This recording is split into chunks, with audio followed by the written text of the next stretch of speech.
जय आयुर्वेद दोस्तों कई पेरेंट्स मुझसे पूछते हैं कि सर ऑटिज्म के केस में हमको क्या खिलाना चाहिए क्या नहीं खिलाना चाहिए। कई सारे कमेंट्स आते हैं कि सर आप इसके ऊपर एक वीडियो जरूर बनाएं कि हम अपने बच्चों को क्या खिलाएं क्या ना खिलाएं। तो आज मैं आपको इसके बारे में थोड़ा विस्तार से बताऊंगा। ऑटिज्म के केस में सबसे पहले तो यदि मैं आपसे बात करूं तो आप हमेशा ध्यान रखिए कि उसको शुगर आप बिल्कुल मत दीजिए, क्योंकि आप जितना शुगर देंगे बच्चा हाइपर एक्टिव उतना ज्यादा होगा। क्योंकि ये मेरा खुद का अनुभव है, तो कई पेरेंट्स लोगों ने मुझे आके बताया है कि तुरंत असर होता है। जैसे आज आपने बच्चे को शुगर खिलाया तो आज आप देखेंगे कि रात तक बच्चे के अंदर हाइपर एक्टिविटी बढ़ जाएगी, उसके अंदर जंपिंग आ जाएगी, उछल कूद ज्यादा करने लगेगा। तो जितना आप शुगर कम देंगे उतना आप देखेंगे कि उसके अंदर कूलनेस रहेगी, बच्चा एक जगह बैठेगा, आपको सुनेगा, उसका अटेंशन अच्छा होगा। तो शुगर आप बिल्कुल अवॉइड करें, चॉकलेट बिल्कुल ना दें, आइसक्रीम इस तरह की चीजें बिल्कुल ना दें। तो फिर आप शुगर की जगह क्या दे सकते हैं, क्योंकि ये भी चीज है। कई पेरेंट्स बोलते हैं कि सर हमारे बच्चे को मीठा बहुत पसंद है। तो अगर मीठा पसंद है, आप शुगर नहीं देना चाहते, तो उसकी जगह आप फिर गुड़ का प्रयोग कर सकते हैं, क्योंकि गुड़ देने से नुकसान नहीं होगा। या आप उसकी जगह जो धागे वाली मिश्री आती है वो भी आप यूज कर सकते हैं, लेकिन शुगर का प्रयोग आप बिल्कुल ना करें।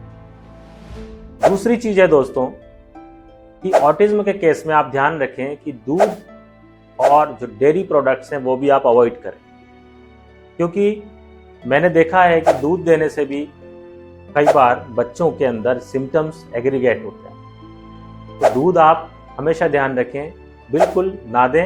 यदि आपके बच्चे को दूध की लत है और वो केवल दूध पीता है, जैसे कई पेरेंट्स यही बोलते हैं कि सर हमारा बच्चा तो केवल दूध ही पीता है, अब हम दूध बिल्कुल नहीं देंगे तो बच्चा दुबला पतला रहेगा, कुछ खाएगा ही नहीं। तो उस कंडीशन में आप ध्यान रखिए कि आप कोशिश करें कि कम मात्रा में दें, धीरे धीरे कम करते जाएं और उसकी जगह आप उसको सॉलिड पर शिफ्ट कर दें। धीरे धीरे आप दूध कम करें और उसकी डाइट में सॉलिड आहार दें। धीरे जैसे जैसे उसकी खाना खाने की आदत बढ़ती जाए वैसे वैसे आप दूध की क्वांटिटी कम करते जाएं। इस बात का आप विशेष रूप से ध्यान रखें।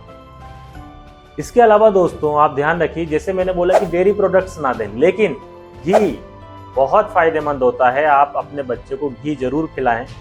गाय का शुद्ध देसी घी आप व्यवस्था करें और बच्चे को खिलाएं, क्योंकि गाय का घी आयुर्वेद में बहुत अच्छा व्याख्यान किया गया है और वो मेधा शक्ति को भी बढ़ाता है और शरीर के लिए बहुत फायदेमंद होता है।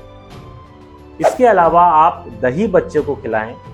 दही में बहुत अच्छे प्रोबायोटिक्स होते हैं जो बच्चों के लिए बहुत फायदेमंद होते हैं। लेकिन इस केस में आपको अगेन फिर वही ध्यान रखना है कि यदि बच्चे को सर्दी खांसी है तो उस कंडीशन में फिर आपको दही बिल्कुल नहीं खिलाना। अब दोस्तों क्या चीजें हैं जो हम ज्यादा दें, जैसे आप उसको बच्चे को फाइबर डाइट ज्यादा दें, क्योंकि ऑटिज्म में जो गट हेल्थ का रोल होता है उसके हिसाब से फाइबर ज्यादा देना बच्चे के लिए बहुत फायदेमंद होता है। और फाइबर में क्या, तो बच्चे को आप फाइबरस फ्रूट्स खिला सकते हैं। जैसे आप बच्चे को जिस फ्रूट्स में ज़्यादा फाइबर होता है वो दें। बच्चे को आप फाइबर डाइट में आप सलाद खिला सकते हैं, ओट्स खिला सकते हैं, ये सारी चीज़ें जिसमें भी रहता है वो आप दे सकते हैं। अब कई पेरेंट्स मुझसे पूछते हैं, कंफ्यूज रहते हैं कि सर फ्रूट्स भी तो मीठे होते हैं, तो उनको हम बच्चे को खिलाएं या ना खिलाएं। तो दोस्तों फ्रूट्स में जो शुगर होती है, जो मीठापन होता है, वो एक नेचुरल मीठापन होता है जो कि प्रकृति के द्वारा दिया गया है, वो आर्टिफिशियल नहीं है। उससे बच्चे को नुकसान नहीं होगा, तो उसमें आपको घबराने की जरूरत नहीं है। आप फ्रूट्स अपने बच्चे को खिला सकते हैं। इसके अलावा आप पैक्ड फूड बिल्कुल ना दें। चिप्स, कुरकुरे, इस तरह की जो तली भुनी चीजें होती हैं, ये सब चीजें कोशिश करें कि आप कम से कम दें। दोस्तों इसमें ऑटिज्म में वैसे तो डाइट के लिए बहुत लंबा चौड़ा कहा गया है कि आप GFC डाइट फॉलो करें, आप बिल्कुल आटा ना दें, गेहूं ना दें। लेकिन मैंने ये देखा है कि जब पेरेंट्स लोग बच्चे को सब कुछ बंद कर देते हैं, केवल मिलेट्स देते हैं, तो उस कंडीशन में बच्चा खाना खाना बंद कर देता है, तो और बच्चा दुबला हो जाता है और बच्चा चिड़चिड़ापन आ जाता है। जबकि हम तो क्या चाहते हैं कि ऑटिज्म के केस में वैसे हमको बच्चे का चिड़चिड़ापन कम करना है, वैसे इसको हमको कूल करना है। लेकिन जब बच्चे को प्रॉपर खाना नहीं मिलता तो और बच्चा चिड़चिड़ा हो जाता है और गुस्सा हो जाता है और दुबला हो जाता है, न्यूट्रिशन की कमी हो जाती है तो और बच्चा बीमार होने लगता है। तो पेरेंट्स घबराते हैं कि सर हमने तो सब कुछ बंद कर दिया था लेकिन हमारा बच्चा और बीमार हो गया। तो इसलिए अगर आप फॉलो कर सकते हैं और आपके बच्चे को उससे कोई प्रॉब्लम नहीं हो रही है तो आप सारी चीजें फॉलो करिए। अदरवाइज जो मैंने आपको बताया, जो मेन चीजें मैंने आपको बताई हैं, अगर आप उन चीजों को भी अगर आप फॉलो करेंगे, वो चीजें भी आप अवॉइड कर देंगे, तो उससे भी काफी अच्छा इंप्रूवमेंट आपको बच्चे के अंदर देखने को मिलेगा। तो इस डाइट को आप फॉलो करिए और साथ में आप आयुर्वेद की औषधियां दीजिए। दोनों के इंपॉर्टेंस, दोनों के कॉम्बिनेशन से आप देखेंगे कि आपके बच्चे के अंदर बहुत अच्छा सुधार आपको देखने को मिलेगा। जय आयुर्वेद दोस्तों।